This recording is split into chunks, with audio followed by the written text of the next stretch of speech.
person, and then you've got these multi-billion-dollar companies who barely looked at their Google Analytics. Right?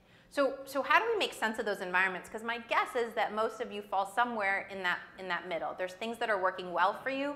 There's things that are not working well for you. And I would argue that well is defined by, are you moving the dial on any of your KPIs? Right? I don't think it's about performance. I don't think it's about tool sets. I don't think it's about reporting.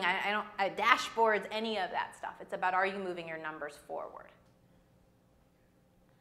And I think this is important to keep in mind, right? So really, the size of your company has very little to do with the size of your data set.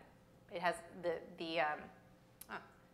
it has very little to do with how good you are with data and analytics. It has very little to do with what you're doing today around analytics. And really, it has very little to do with what you should be spending your time on. Right? So as we get a little further into this talk, we'll talk about a couple of approaches for focusing your efforts around big data.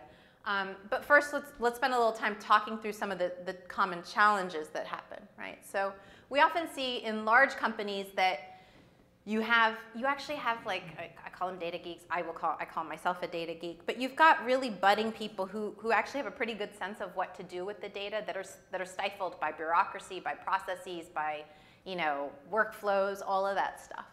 And the question is, how much revenue is being lost? And often with large companies, you'll see lots of boxes checked. So they've got, can you believe we have this multi-billion-dollar client that has like a Drupal front end and a WebSphere back end, right? Like, talk about a mismatch, right? But at the time they got there's all kinds of reasons, and they've got an incredible CRM system as well.